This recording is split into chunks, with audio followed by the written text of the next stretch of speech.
Stan and I met shortly after I moved to Seattle in the spring of 2017. We used to joke that we should make up some sort of meet-cute to explain the origins of our relationship, because the truth was far less romantic and far more mundane. That is, we met on Tinder, as everyone seems to these days. To say we hit it off would be an understatement. He seemed like the perfect man for me. He loved dogs, just like I did, and music, and art. Of course, there were some things we didn't agree on. He liked horror movies way more than me, for instance. And snakes. He tried to convince me multiple times that we should get a snake. That was one I knew from the beginning I was never budging on. They just give me the creeps, you know? Things like that felt like they just added depth to our relationship, though. We moved quickly. Not overwhelmingly fast, but a bit quicker than I normally moved in relationships. It just felt like he got me. I found myself spilling far more details about my ex than I had intended on ever sharing on our third date. I was half expecting him to run for the hills then. My ex wasn't a very kind guy, if you get my drift, and crying on a third date is never sexy. He just reached out, took my hand, and told me we all go through dark stuff. I felt heard. "And who hasn't had a fucked up ex?" he asked, offering me a wry smile. A few months later, we were moving in together. Things were perfect. At first, anyways. Even then, it was just small things, really. It wasn't long before Stan sat me down to talk about how I kept forgetting to do my dishes, for example. I couldn't help but feel a little defensive. That particular week, I'd worked double shifts 2 days in a row. I'd barely even had time to sleep, much less address the dishes. Still, I conceded. He wasn't wrong, after all. After that, I realized that my clothes were a bit too revealing, following Stan pointing it out. I still felt a little defensive, but he assured me he was just trying to look out for me, since this was my first time out on my own. He had several years of experience on me on that matter, so I pushed down my pride and agreed. He was just trying to help, you know? Just like he was when he pointed out that my friends weren't that great of an influence, and that going out on the weekends wasn't really fair to him. Besides things like that, our relationship was great. Really. We had countless happy photos together. He was never shy about posting me. The long romantic captions he'd post alone quelled any doubts I had about how much he cared about me. Silly, I know, but it felt nice that someone was proud to show me off. For our 1-year anniversary, Stan suggested we go on a trip. He said I could pick, so I suggested a national park I'd always wanted to see. Joshua Tree, to be specific. We both enjoyed camping and the outdoors, so it seemed like a safe choice. When I suggested it, though, I saw his gaze darken. "That was Emma's favourite park," he said. Emma was his ex, the messed up one he'd alluded to on our third date. He didn't talk about her much. I always got the impression that he didn't want to think about that part of his life much, so I didn't ask. As such, I didn't know much beyond how she was some sort of biologist and apparently 50 shades of insane. They dated for a few years right after she'd graduated college, and then she'd went entirely off the rails. "Never mind," I amended quickly. "What about Glacier National Park then? It's supposed to be really pretty too, and it's closer." His face relaxed, and he smiled. "That's much better," he agreed. "Glacier it is." I was really excited about our trip. I was taking a whole week off work. I poured God knows how many hours into planning. I wanted it to be perfect, to really show Stan how grateful I was that he'd managed to put up with me for a year. The trip grew steadily closer, and before I knew it, we were climbing into his car, the trunk full of camping gear, and his dog Penelope, panting happily. We lived about 10 hours away from Glacier. Not horribly far, but definitely far enough to warrant the planning I'd put in. The road trip there was nice, for the most part, aside from how I forgot to remind Stan to fill up the gas tank. That was a close call. We left early in the morning, early enough that I thought it counted more as late at night, to be honest.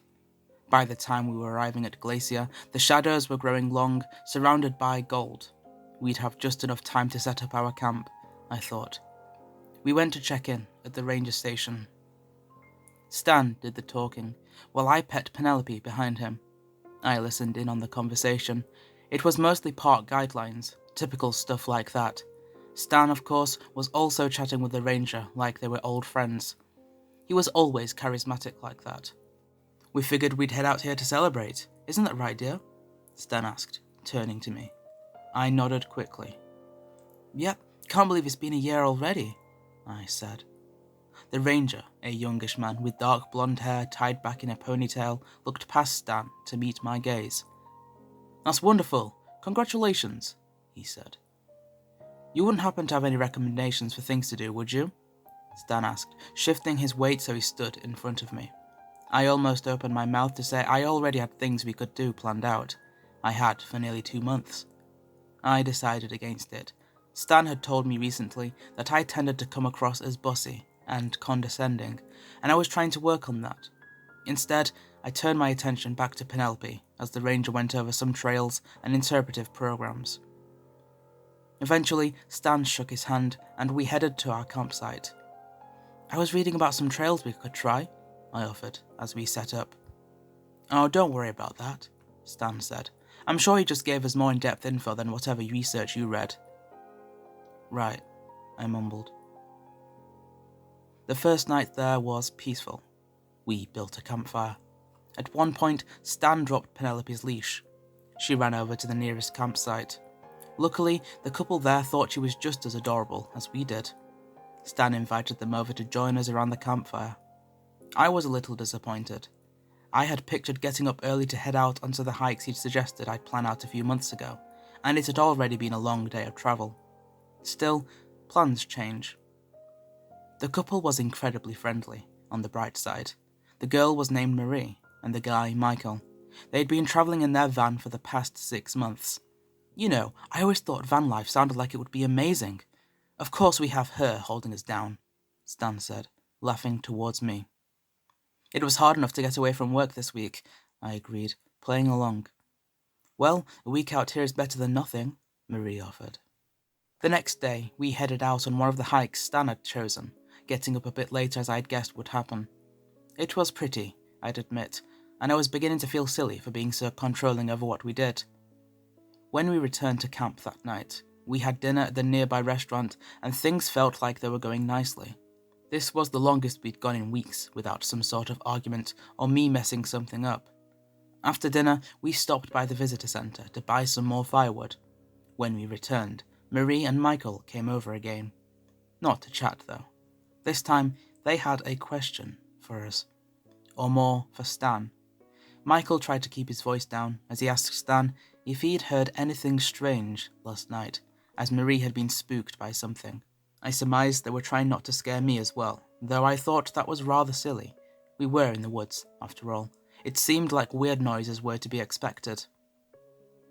Stan and I climbed into our tent that night, and sleep took us both quickly. It didn't keep its grasp, though, at least not on me. I was awoken at some point in the night by something outside our tent. My first thought was that it was another camper, on the way to the bathroom and wandering off the path in the darkness. As I continued to listen, though, slow, steady noise suggested otherwise. It almost sounded like whoever, or whatever, was out there was circling the tent. I say whatever because it didn't fully sound like footsteps. Instead, it almost sounded like something sliding, scraping along the forest floor. I felt a chill run down my spine. I looked over to Stan, who was fast asleep still. I swallowed. The last thing I wanted to do was wake him up, especially if it turned out to be something as silly as a deer. Trying to steady my racing breath, I decided to instead turn my attention back to the noise outside. I attempted to reason with myself as I strained to listen. We were in a well-populated, official campground. Surely whatever was out there couldn't be that dangerous. Animals came into the campgrounds. I knew that, but it seemed like the odds of being attacked by some wild animal less than 50 feet from a ranger station had to be close to zero. Whatever was out there continued to circle the tent. I was sure that was what it was doing now. I heard Penelope begin to whine.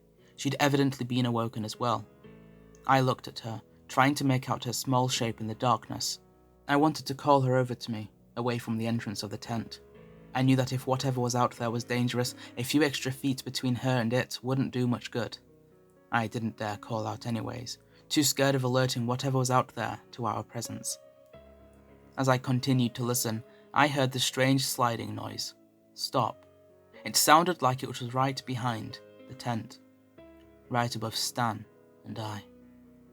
I almost screamed as a low hiss reached my ears.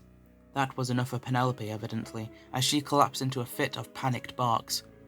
It seemed like a spell had been broken with her first bark. Stan shot up and immediately demanded to know what was going on as Penelope tried to claw her way out of the tent. There was a loud crash outside. Then, silence. "What the hell is going on?" Stan demanded, anger overriding any remaining sleepiness. I tried to recount what had just happened to him. The scraping noise, the circling, the hiss. I was barely halfway through explaining when he rolled his eyes. "It was probably just a deer," he said. "A deer? It hissed," I said, forgetting myself in fear of whatever had been out there. "Deer make weird noises. God, I get the dog freaking out, but you?" Stan asked. "I'm not freaking out," I said. "There was something out there. Michael said Marie had heard something too." "Marie probably also heard a deer. Jesus Christ, I didn't know I was going on a camping trip with a 12-year-old, Stan said. I felt tears pricking my eyes. Things had been going so well. "I'm sorry," I murmured. "I just got freaked out. You're right, it was silly." We woke up later than planned the next day. Unsurprising after last night's events, I thought. My previous panic slowly came back to me. In the daylight, I could see Stan's side more easily. It was rather silly of me to be panicking over what was probably just a curious deer. It had sounded like it was sliding, or slithering, or whatever, sure, but how much did I really know about wildlife? I pushed the thoughts out of my mind, deciding instead to focus on the day ahead of us. Stan and I headed out for the second hike he had chosen, a longer one, nearly 12 miles, round trip. I glanced at the time when he said that, trying to keep the frown off my face. It seemed like it was a little too late to start such a long hike. Stan was quick to assure me that it would be fine, though. We stopped at the ranger station near the campground to use the bathrooms and to fill up our water bottles before we set off. The ranger we'd met a few days before was there again, and once again greeted us with a friendly smile. Penelope had apparently picked this particular night to be shy, so I ended up holding her leash off to the side while Stan chatted with the ranger and bought firewood. "What type of dog is that, by the way?" the ranger asked Stan as we turned to leave. I saw his face light up instantly. Penelope was a rare breed, one he'd spent several $1,000s and a trip to another country on to acquire. He loved getting to tell people that. "A Kromphalander," Stan replied. "They're a sort of rare German breed. There's not many in America." "She's very cute," the ranger said. I could tell Stan wanted to continue the conversation, but another man had walked up, grabbing the ranger's attention. We had to head out of the park to a nearby town to drop Penelope off at a kennel Stan had booked for the day, since dogs weren't allowed on most trails. Stan ranted about the stupidity of that rule as we drove back to the trail. The hike was gorgeous. Stan had mentioned that it trailed along the lake for a bit before veering upwards to the ridge, but it seemed a bit was far longer than I'd thought. Not that I had any complaints. Said lake was a stunning sapphire blue. It was hard to really focus on the beautiful scenery with the position of the sun nagging at me. It seemed to be moving far faster than usual. It was probably my imagination. I felt a distinct chill of anxiety creep down my spine at the thought of being out here at night. Around 1 or 2 hours into our trek, we sat down to have lunch. We had only been stopped for a few minutes when a man emerged from the brush. Not trail. He literally pushed his way through the thick bushes up ahead. I jumped at the sudden intrusion, a gasp escaping my lips. The man stared at us for a moment. His face was unreadable. Then, he straightened up. "Afternoon," he said. There was something off about his voice. It was raspy, as though he didn't use it much or chain-smoked on the daily, or both. "Afternoon," Stan returned, narrowing his eyes. "You two headed past the lake?" the man asked. That was the only place this trail went, so that seemed obvious. Of course, he had just come from our trail, so maybe it wasn't to him. "We are," Stan said, dismissively. I could tell he didn't want to keep interacting with this man any more than I did. "Pretty day out for a hike," the man said. "I'd keep an eye on the sun, though." He stared at us. We stared back, unsure what else to say. I looked over at Stan. He was still looking at the newcomer. "Well, I'll let you two get on with your lunch," the man said. Then he walked past us, heading back down the mountain without another word. Once he was out of sight, I broke the silence.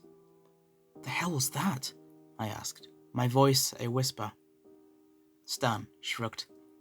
"I don't know, crazy mountain man? Lost crackhead? He's gone now anyways." I frowned, my gaze trailing back to where the man had disappeared around the bend of the trail. "Seriously, that didn't creep you out?" I asked. "I mean, he was weird, but you're bound to run into weird people sometimes," Stan said, with another shrug. My mind wasn't fully put at ease, but I nodded. He was right, I told myself, looking back at my sandwich.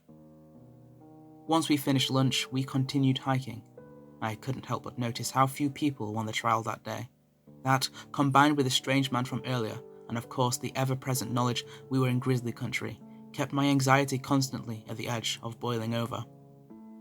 God, we had just had to pick one of the hikes that no one was on, I thought, as we rounded a series of large boulders. By now, the shadows were beginning to grow long.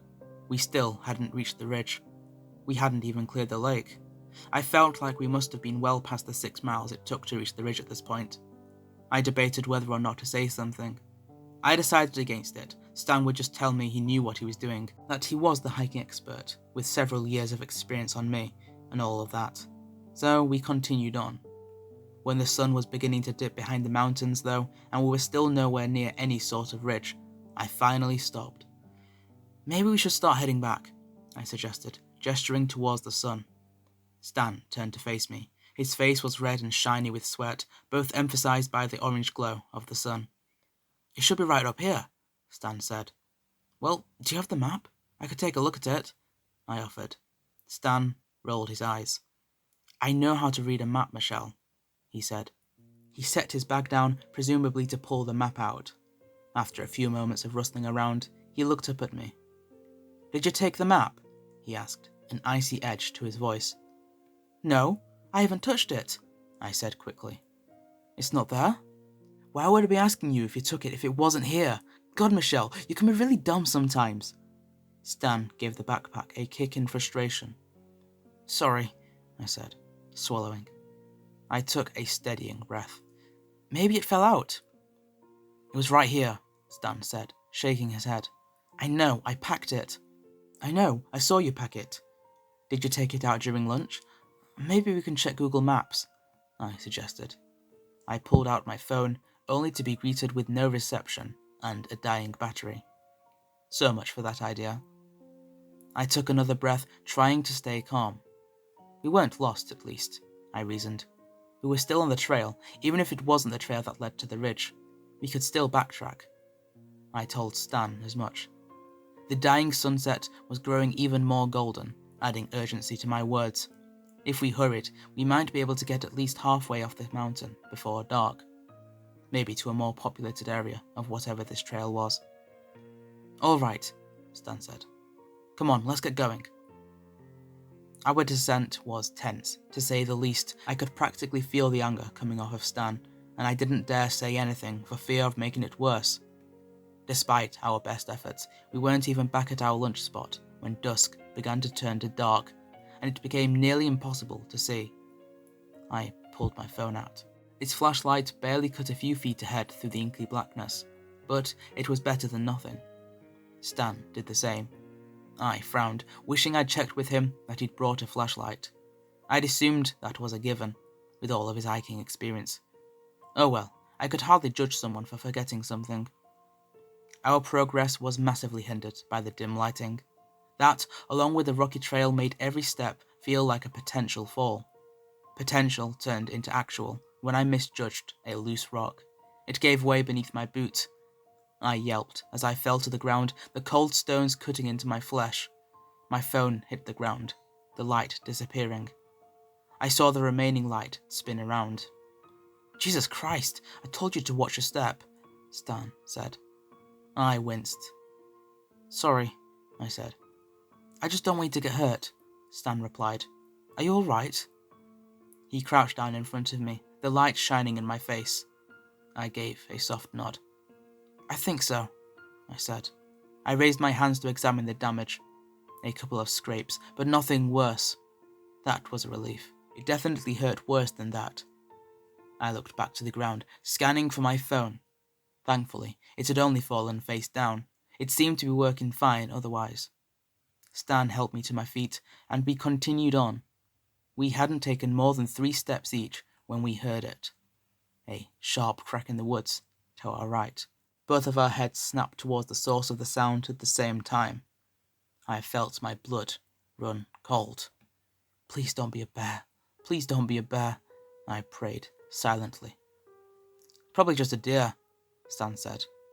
I heard a rare hint of doubt in his usually confident voice. If I get out of this alive, I am never going hiking again, I thought. There was another crack, this time from further up the trail. We should keep moving, I said, swallowing. I tried to remember what you were supposed to do if you encountered a predator. Not be wandering around the woods after dark was probably high up on that list, my mind offered. Look big, don't run, make noise. I forced myself to keep my pace steady as I started to walk again, thinking about the other two. I wasn't sure how I was supposed to do either of those. I was 5'3" on a good day. Stan cut a pretty imposing figure at least. Did make noise mean like sing? Yell? Bang rocks together? I didn't have time to keep fretting over the vaguely recalled instructions because something crashed through the bushes in front of us. It was, well, I wasn't sure what it was. It was definitely big enough to take up the entire trail. It didn't look like a bear, but in the dim lighting, I couldn't see much more detail. From what I could make out, it almost looked like a fallen log, except it was definitely moving. Run! Run! Stan shouted. I stared, frozen in shock for a moment, as Stan darted off into the woods. He didn't wait for me to respond after yelling to run before he took off into the thick trees. I wondered if he had gotten a better look at whatever the thing in front of us was, if that was what had caused him to dash off so quickly. I didn't have much time to think about it as my senses came back to me, and I raced after him. Any concern over what we should be doing had flown from my mind, along with any fears of falling. All I was focused on was catching up with Stan and figuring out what the hell had just happened. My tender ankle, combined with a shorter stride, meant that I couldn't run nearly as fast as Stan, though. Within a few moments, I found myself alone in the dark trees. I forced myself to continue onward, realizing I was screaming Stan's name at some point. It hit me all at once, how incredibly stupid this was. We'd just run from the trail, the one source of some protection and safety we had. We didn't have a map, we didn't have actual flashlights, we didn't even have jackets. And now, of course, there wasn't even a we, I realized, slowing to a stop and gasping for breath. Stan! I shouted between gasps, my hands on my knees. The silence of the forest answered me. Had it always been this quiet? I wondered. I could have sworn the woods were alive with crickets and other nocturnal creatures earlier. Now the darkness surrounding me felt almost alive, like it was some sentient force muffling any sound that tried to reach my ears. Taking another breath, I straightened up, shining my flashlight around for any sign of Stan. There wasn't any. He probably hadn't even realized I'd fallen behind. I was at a loss for what to do next. I realized I was no longer sure what direction I'd come from. The trees looked the same, no matter where I looked. Fuck, I whispered. I looked around again, hoping for something that would help. I wasn't even sure what. And then I heard the scream. It sliced through the silence like a knife. I knew who it belonged to immediately. Stan. Stan! I shrieked, taking off in the direction it seemed like the scream had come from. A second scream sounded. It was filled with terror. I didn't think I'd ever heard Stan sound like that. Stan, where are you? I shouted. Stay back, His cry was cut off, instead turning into a strangled choking sound. I had to be close. I swung my light around, trying to catch any sign of movement or colour in the darkness. A flash of beige caught my attention. It didn't seem to match the surrounding trees. It had a scaly, almost shiny appearance. And then it was gone. I ran in the direction of it anyways, only to find a space between two trees where it had been. Everything after that was a blur. They say trauma does that, makes you forget details, sometimes whole events. I wasn't sure how long I stumbled around out there, still shouting for Stan. From time to time, I would hear something rustling in the bushes. Every time, my blood would run cold. I'd change direction, trying to silently move away from the noise and hoping against all hope that whatever was out there didn't find me. It started to rain at some point. It plastered my hair to my face and soaked the thin long-sleeved t-shirt I was wearing. After what felt like both hours and mere minutes, I saw a light appear in the trees in front of me. Then the voices reached my ears.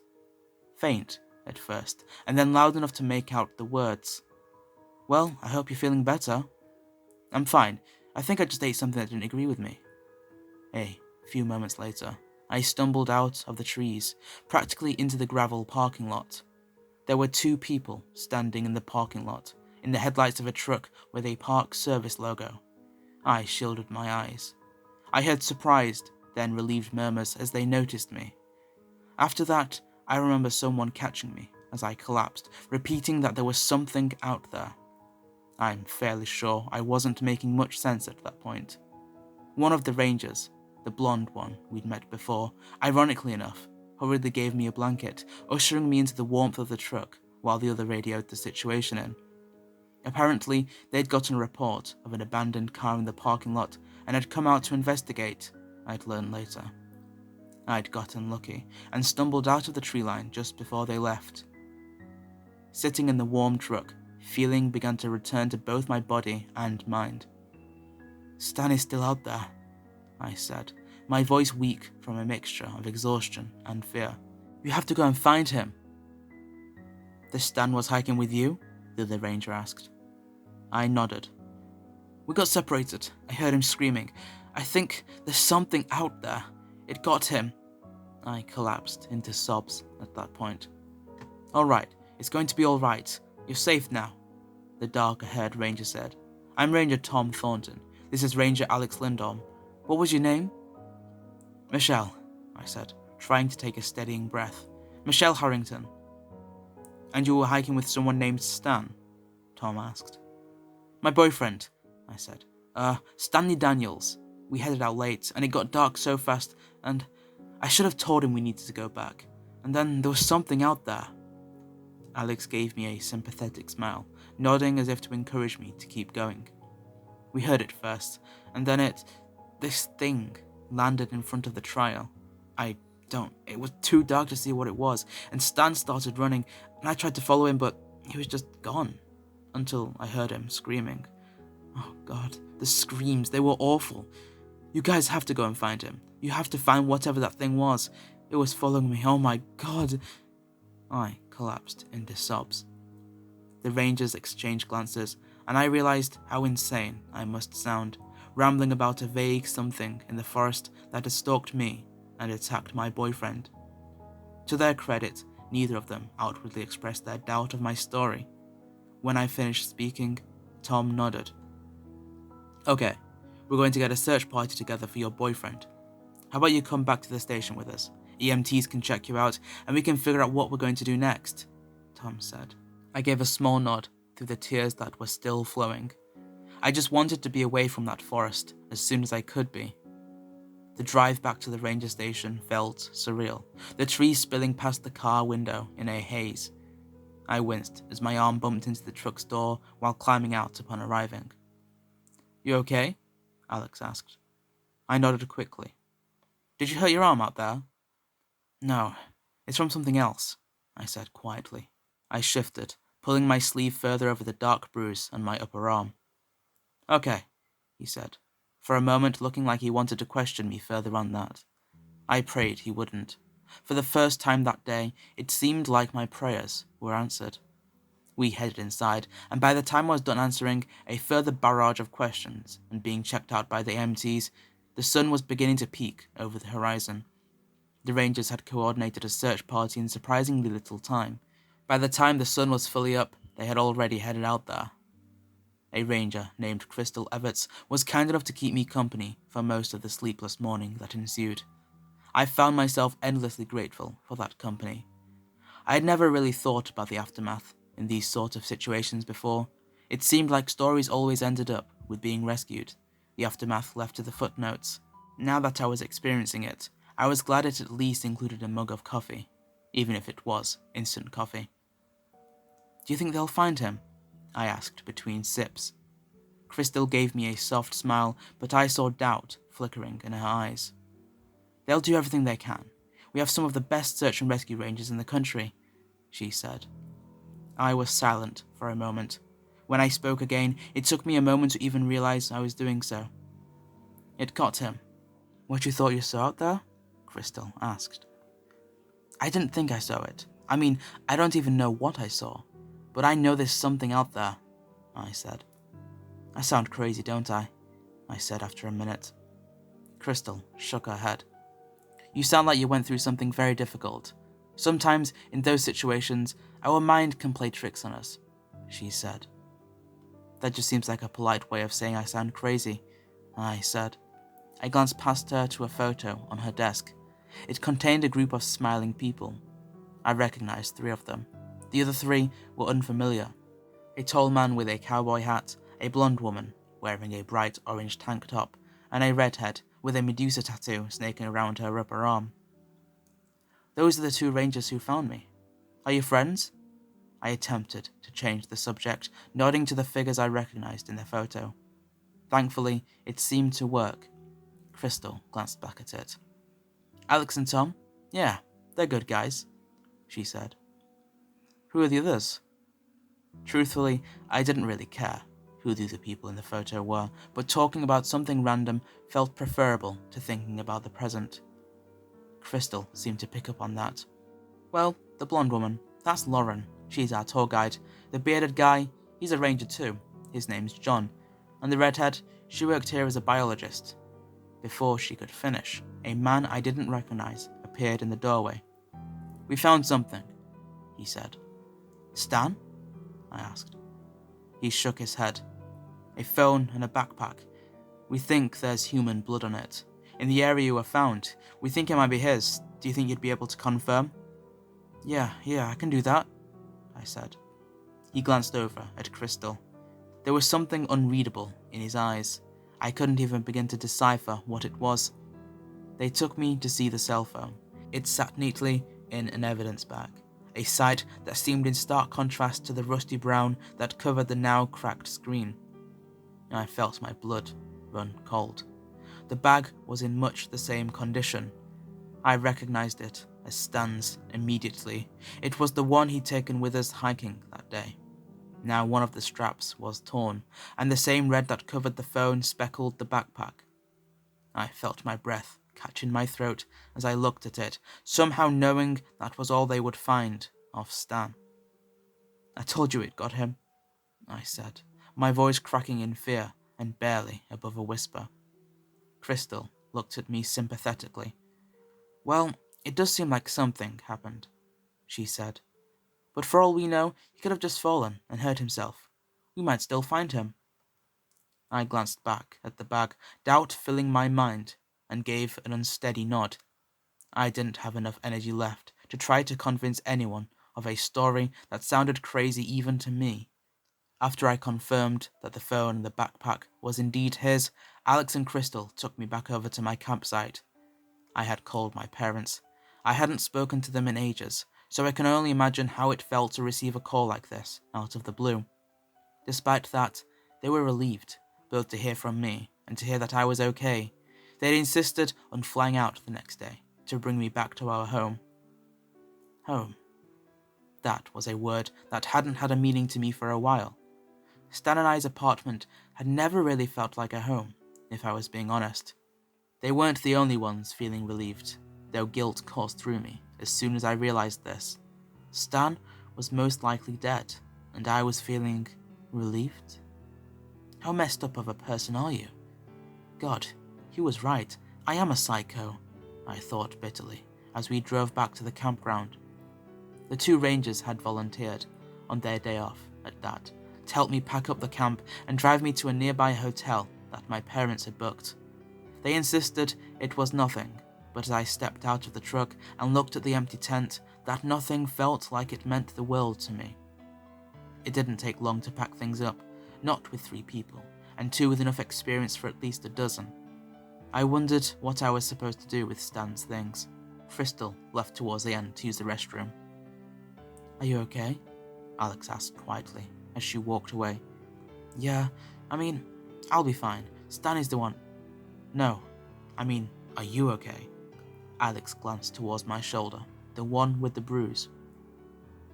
It wasn't what you think, I said, looking down and pulling my cardigan tight around myself. I don't want to put you on the spot, but someone close to me was in a not-so-great relationship once, and they used to say the same thing, so if it is what you think I think, I just want to say that you're not alone, and things get better. I felt tears pricking my eyes, the little composure I had left breaking down. Thanks, I said quietly. Once Crystal returned, we finished loading my bag into the truck and headed to the hotel. It was a weird feeling, leaving the park in such a different way than I had entered. When we got to the hotel, I checked in, and Crystal and Alex were nice enough to help me unload my things. Once I had brought the last bag in, I took a deep breath. There were countless things to do tomorrow. Talk to the police about Stan's disappearance. Figure out what I was supposed to do with Penelope. I figured I had always wanted a dog of my own. Meet my parents. Say thank you to the old man that had mentioned he'd seen 2 people headed up on the trail late. It had turned out the guy I thought was a creep had been the reason the rangers were at the parking lot when I finally found my way from the tree line. Despite that, I guessed I would have trouble sleeping that night. My mind was alive with racing thoughts, pieces and snippets of the past 24 hours slowly forming into some sort of picture. It wasn't until Crystal and Alex were headed out that I was handed, literally, the piece of the picture that made it all come together. Thank you both. I really appreciate it, I said, standing at the door of the hotel room. Of course, we're sorry about your boyfriend. We still haven't given up hope of finding him, Crystal said. I didn't correct her to say that I had. I wasn't sure how I felt so certain, but I knew whatever was out there had made sure he wouldn't be coming back. We'll do everything we can, Alex said. He paused. Oh, I almost forgot. I picked this up at the campsite earlier. Thought it might be yours. He pulled a map from his jacket pocket, handing it to me. I froze upon seeing it. It wasn't just any map. It was the map. The one Stan had sworn he'd put in his backpack. The one I'd seen him putting in his backpack. The one we'd been unable to find that evening. You found this at the campsite? I asked, slowly taking the map from him. He nodded. Where exactly? He gave me a quizzical look, as if he wasn't sure why it mattered. In the tent, by Stan's stuff. I had packed up Stan's stuff, and not only was I sure the map was in his backpack when we left to the hike, I was sure I would have seen it with his stuff. That wasn't possible, but what it implied seemed even less possible. I hesitated. I thought back to Stan and I's first in-person date. It had been during the height of the pandemic, so it was hard to meet up at first. When we finally did, we went to the zoo. He was so charming, so kind that day. I wished he had stayed that way. I thought of the countless arguments, the way I watched myself turn into someone I didn't recognize, the way he had hurt me, the nights I had spent crying. I took a deep breath. You know, I think you were right. What you said about trauma making people see things, I said to Crystal. I'm not sure what happened after Stan and I were separated. I'm not sure I actually even heard him yelling. I looked over at Alex. I hope your friend is doing better, by the way. She is now, and I think you will be, eventually, too. I gave a small nod. Maybe. Well, thank you again, for everything, I said after a moment. "Have a good night," he said.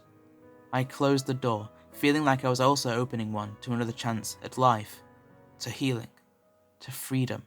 I wouldn't have thought it started with an empty hotel room, but I guess life always has a way of twisting around itself, like a winding serpent. It's been years since Stan went missing now. As I guessed, he was never found, and eventually the search died down, relegating his disappearance to an occasional footnote in stories about tragic things that had happened in the park. There's some speculation it might have been a bear attack. Nothing else was ever found to confirm one way or another, though. Penelope is sitting on my lap as I write this. We both have an apartment in my home city now. I haven't been back to the park. Not out of fear, though. It just feels like a chapter that's closed, you know? Maybe snakes aren't so bad.